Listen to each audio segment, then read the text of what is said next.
Imagine a north where winter never lifts, where storms roam the earth like pale hunters, searching for the smallest trace of warmth. In that frozen world, a home is not a place to rest, but a line drawn between life and death.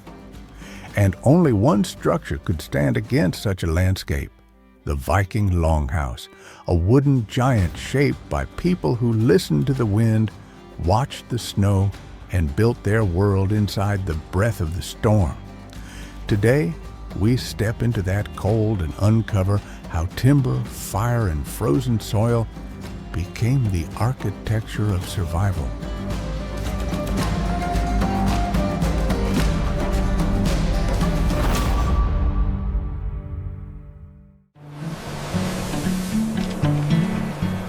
The storm struck the coast with no warning. One moment the sea was calm, and the next, two Viking boats were hurled against the rocks as if the wind itself had chosen to attack. This was not a winter breeze. This was the north wind of Scandinavia, a force so cold and so violent that it could kill a person long before snow ever touched the ground. And as the Vikings watched the wind shift direction every few minutes, they understood a brutal truth carved by generations of suffering. If they placed their longhouse even a few degrees off its proper angle, winter would not spare them. They would not live to see spring. In this part of the world, the wind was a predator. It sliced through wool and leather with surgical precision. It ripped roofs from poorly built homes. It drained heat from a sleeping body faster than any fire could replace it. Surviving winter was not about strength. It was about strategy. It was about learning to read the land. Long before the first timber was lifted, Vikings studied the terrain with the same seriousness they brought to war. They searched for low hills that broke the wind before it reached them. They looked for dense pine forests that acted as natural shields. Even narrow valleys could be allies, forcing the wind to bend and lose momentum. To the Vikings, the landscape was not scenery. It was a map of survival. Once they understood how the wind moved across the land, they faced a second challenge: orientation. A longhouse positioned directly toward the north wind was doomed. Bitter air would pour through the doorway, sweep beneath the rafters, and suffocate the fire at the very heart of the home. So they aligned their houses east to west, narrowing the surface exposed to the wind. It was a simple shift, but in a world where temperatures could fall far below freezing, it was the difference between warmth and a slow, shivering death. Every wrong decision carried a cost. Build too low, and cold air pooled around the home like water. Build too high, and the structure was battered by unbroken gales. Build too close to cliffs, and the wind rebounded in unpredictable, deadly spirals. Vikings learned these lessons the hard way, from roofs torn away, from livestock lost, from families who did not make it through the night. Over time, their instincts became as sharp as their axes. They tested the wind with handfuls of grass tossed into the air. They read the drift of smoke from small fires. They watched how snow settled and where it refused to stay. The land spoke, and they listened. By the time the first wooden post was hammered into frozen ground, the longhouse was already half built, not in materials, but in knowledge. The battle for winter survival did not begin with walls or roofs. It began here in the open wind, with the choice of where to stand. For the Vikings, the placement of a longhouse was not a detail. It was the first act of warfare against the cold. A silent battle fought with observation, memory, and deep respect for the natural forces that shaped their world. And before the fire was lit, before the roof was raised, before a single child slept inside its walls, the Longhouse had already answered the most important question. Will this shelter keep us alive when the wind comes for us? The snow began falling long before the sun set. At first it drifted gently, a quiet curtain of white settling over the farmsteads. But as night deepened, the storm gathered strength. Snow hammered the valley in heavy sheets, burying fences, swallowing paths, and weighing down every rooftop it touched. Near the shoreline, one farmhouse collapsed under the crushing weight with a sharp crack that cut through the night. But the Longhouse beside it remained unbroken, standing firm against the storm. And the secret to its survival was found not on the ground, but above it, in the roof that held back winter. For Vikings, the roof was not decoration. It was the shield between life and death. Snow in Scandinavia could become as heavy as wet stone. When layered storm after storm, the weight pressed down with thousands of pounds of force. Any roof built with ordinary timber risked buckling. Any misjudgment in angle or material could mean disaster in the middle of the night. This was not architecture for comfort, it was architecture for survival. The Vikings responded with a design that was both elegant and brutally practical. They built their roofs long and sweeping, sloping enough to encourage snow to slide, yet shallow enough to hold a thick blanket of insulation. This balancing act required precision. Too steep, and the roof lost its insulating layer. Too shallow, and the snow stayed long enough to crush it. The ideal slope was the product of generations of watching storms roll in across the fjords.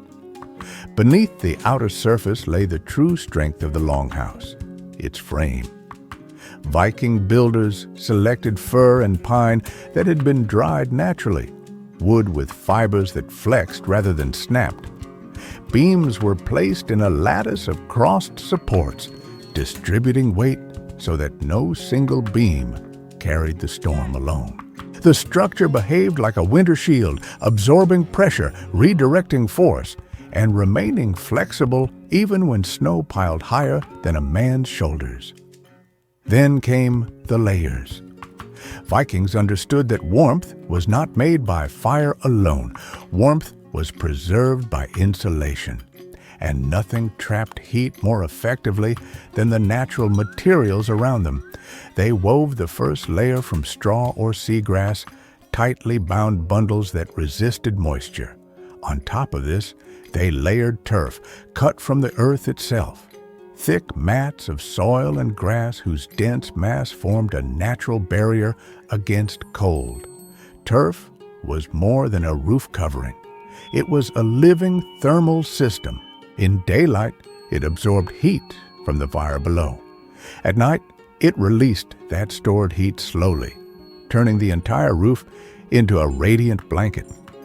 Some longhouses had turf layers more than a foot thick. In a world without chimneys, windows, or insulation boards, this was revolutionary. It was the difference between a family waking to warmth or waking to frost on their blankets. Storm winds struck from above as well. So Vikings extended the turf downward along the sides, creating a continuous shell of earth and grass that locked heat inside.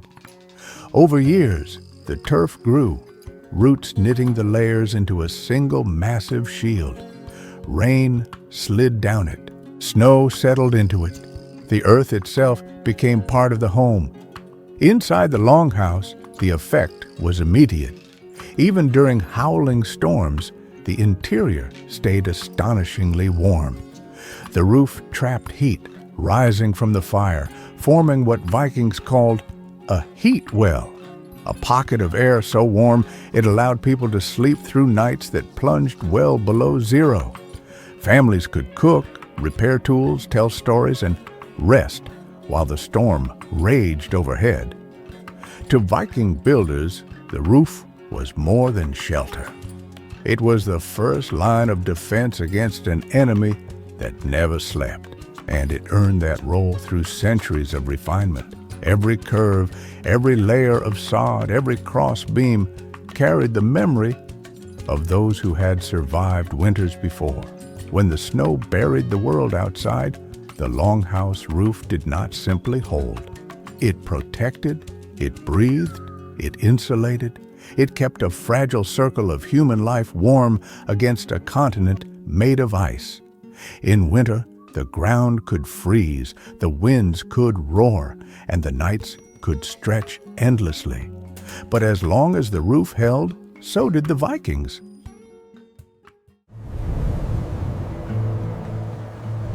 Stung like ice biting into skin. Inside one farmstead, a family shivered through the first week of winter, huddled under furs as the cold seeped through the wooden walls. They had built fast, they had built light, and the storm punished them for it.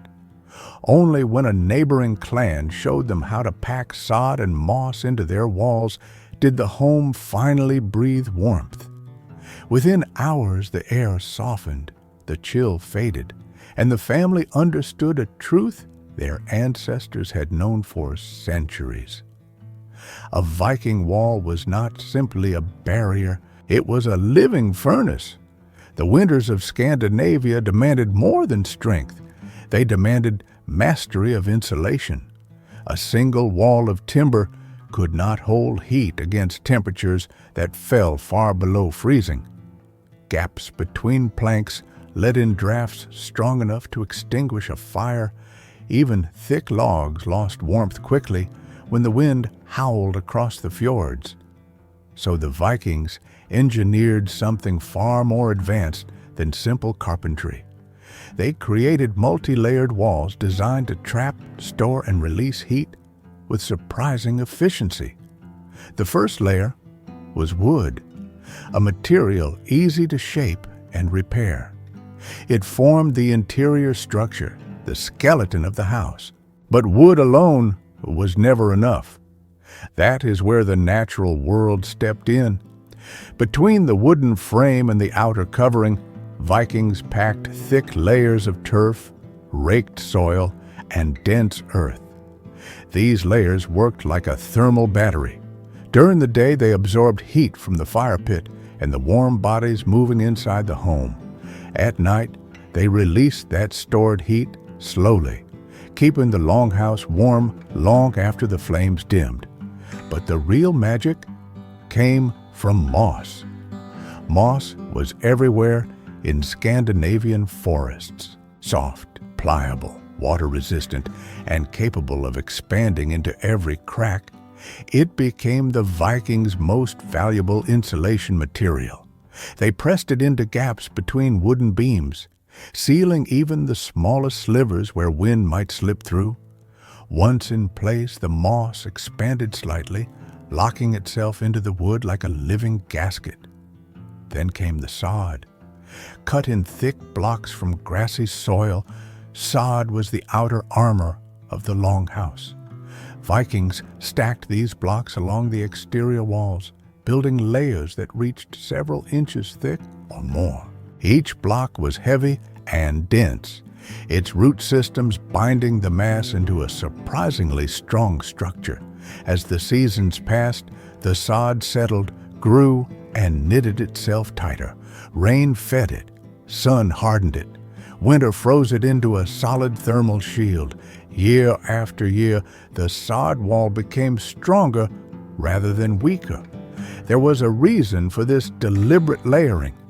Heat loss in winter is a battle on three fronts: conductive loss through the ground, convective loss from air movement, radiant loss through the walls.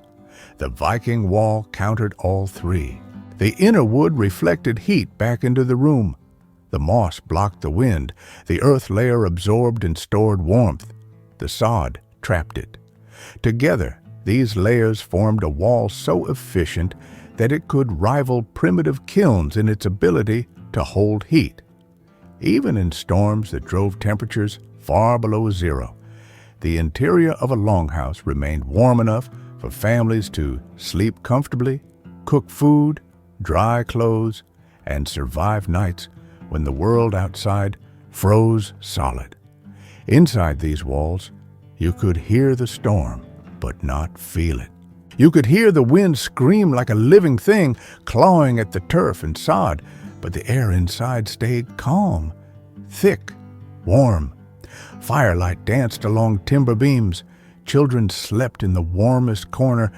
Elders sat near the hearth, wrapped in pelts, their faces glowing orange. The walls did not simply protect them. They radiated warmth back at them. Without sod, heat escaped within hours. Without moss, drafts cut through the home like knives. Without the earth layer, the fire had to be fed constantly. With all three, the longhouse became a furnace built from nature itself. A Viking wall was not just construction. It was a memory. It held the knowledge of generations who had survived storms fierce enough to erase entire settlements. Every block of sod, every handful of moss, every plank of wood carried the wisdom of people who refused to surrender to winter. They did not just build walls. They built survival. The first winter night the fire failed is still remembered in Viking stories. The flames rose high, roaring with confidence, then, in a single gasp, collapsed into darkness. Smoke clung to the rafters. Children coughed. The elders' eyes burned, and in that suffocating silence, the family realized something that would define Viking survival for generations. Fire could not simply burn inside a longhouse. It had to breathe. In the Arctic edges of Scandinavia, fire was more than warmth. It was the beating heart of every home. It dried soaked clothes. It kept sickness away. It softened frozen food. It allowed sleep when the darkness stretched for 15 hours or more. Without fire, the cold was not just an inconvenience, it was a slow approaching death. But to keep a fire alive in a longhouse was an engineering challenge. The structure was tightly insulated. The walls trapped heat, but they also trapped smoke. A vent too narrow caused suffocating fumes. A vent too wide let precious heat escape. Vikings lived between these two dangers every single night. The first solution was placement. Contrary to many modern illustrations, the Viking hearth was rarely centered. Instead, it sat slightly off the middle axis, where air currents flowing through the longhouse naturally rose, curved, and carried smoke upward without pulling flames sideways. This offset placement was not an artistic choice. It was survival math. Above the hearth, a smoke vent opened through the roof, but the vent was not static. It was a living part of the house. When gale wind slammed across the valley, the vent was narrowed to a slit. This prevented the fire from being blown sideways or extinguished by sudden drafts. When the weather calmed, the vent was widened to let smoke escape freely. The adjustments were constant, sometimes changing several times a night. Every Viking who tended a home became an expert in reading the behavior of smoke. Fuel was the next key. Wood burned hot, but not for long. Resin-rich pine created bright flames, while dense hardwoods burned slowly with deep heat. Yet during harsh winters, when trees stood locked in ice and the forest floor hid under meters of snow, wood alone could not sustain a home. Vikings adapted with remarkable creativity. Bones left from hunts, still filled with marrow, became fuel. When heated, The fat inside marrow canals ignited slowly, creating long-lasting warmth with minimal smoke. Animal fat itself was burned in stone or clay lamps, releasing steady heat through the night. A single bowl of fat could warm the air for hours when temperatures outside plunged far below freezing. Fire management did not end with fuel. It extended to airflow inside the house. Entrances remained low and narrow, often covered by a thick hide flap that moved like a lung. When someone entered or exited, the flap breathed with the house, preventing sudden blasts of cold air from sweeping across the hearth. Inside, air moved in a deliberate cycle. Warm air rose from the fire, flowed along the curved ceiling, descended along the sod-insulated walls, and returned toward the sleeping areas.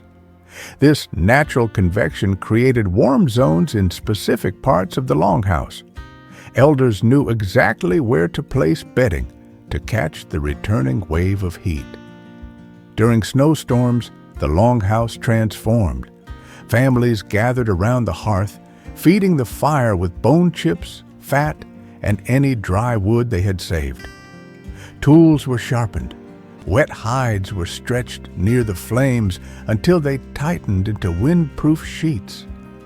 Even in darkness, work continued.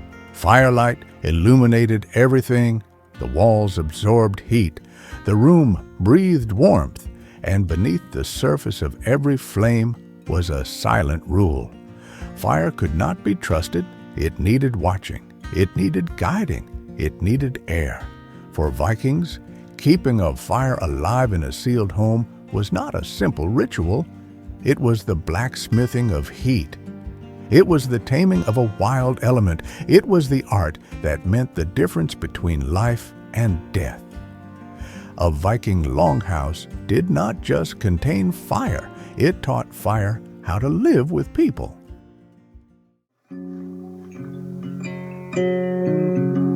There was a night, deep in the heart of winter, when even the fire seemed afraid. Outside, the world lay sealed under ice. Winds tore across the valley with a sound like ripping cloth, and snow fell so heavily that the longhouse walls trembled. Inside, the hearth still glowed, but its warmth felt thin, fragile, almost exhausted. The Vikings knew this cold. They had seen it take animals. They had seen it take travelers. And now it was pressing against their own door. That was the night they learned that survival required more than wood, more than walls, even more than fire. It required the heat of living bodies gathered together in a system of warmth older than memory. The first challenge was simple. The fire pit alone could not sustain heat until morning. The hearth burned beautifully when tended, but as the night deepened, fuel dwindled. Bone marrow fires lasted long, but not long enough. Fat lamps flickered out, and the temperature outside kept falling from -10 to -20 to -30 degrees. Inside a longhouse built for survival, the cold found every weakness. So the Vikings turned to their final resource, themselves. They gathered in clusters, spreading thick animal hides across the sleeping platforms. Parents slept near children. Elders slept close to the warmest part of the house. Couples curled together, backs touching, breath pooling into pockets of warm air beneath fur blankets. In this formation, their bodies formed what modern researchers would call a heat ecosystem. But for the Vikings, it was simply instinct, an understanding passed down through winters so brutal that any warmth was sacred. The longhouse itself transformed around them. The room closest to the entrance became the cold zone, a place where tools froze and boots stiffened. The middle zone, the hearth section, became a corridor of faint circulating heat. But the back of the longhouse, where sleeping platforms lined the wall, became the warmest chamber. Here, the walls layered in sod and earth returned the day's stored heat. Here, the air moved slowly, thick and soft, like breath caught in a blanket. Below the fire pit, embers still glowed. Vikings never let them die completely. Under a carefully shaped mound of ash, slow-burning coals lived like buried suns. They released heat, hour by hour, rising gently through the house like a pulse. If the hearth flames were the heart of the home, the embers were its memory, quiet, persistent, holding on through the dark. And then there were the animals, not by accident, but by design. Livestock slept in the adjacent bay of the Longhouse. Their bodies, massive, dense, and radiating warmth, contributed to the invisible thermal cycle of the home. The Vikings understood that a cow could produce more heat overnight than a fire fueled by scarce winter wood. That heat seeped through walls and into the sleeping area, joining the human warmth and the ember heat to create a stable, life-preserving climate inside. Every part of the structure contributed to survival. Every living body played a role. Every breath was heat that mattered. On that night, with temperatures outside dropping lower than anyone had predicted, the Vikings learned the final secret of their architecture. A longhouse was not just built to withstand winter. It was built to work with life itself, to gather warmth from fire, from earth, from animals, and from people, until all those sources merged into a single shield against the cold. When dawn finally arrived, it came slowly, gray and uncertain. But the longhouse was still standing, the fire was still breathing, and the people inside, huddled in shared warmth, had endured the kind of cold that kills. They had not simply survived winter, they had mastered it, together. In the end, the longhouse was more than wood and turf. It was a machine of survival, shaped by wind, snow, fire, and the warmth of the people inside. Every choice the Vikings made turned winter itself into something they could endure. If you want to keep exploring how ancient humans outsmarted the cold, stay with the channel and subscribe for the next story.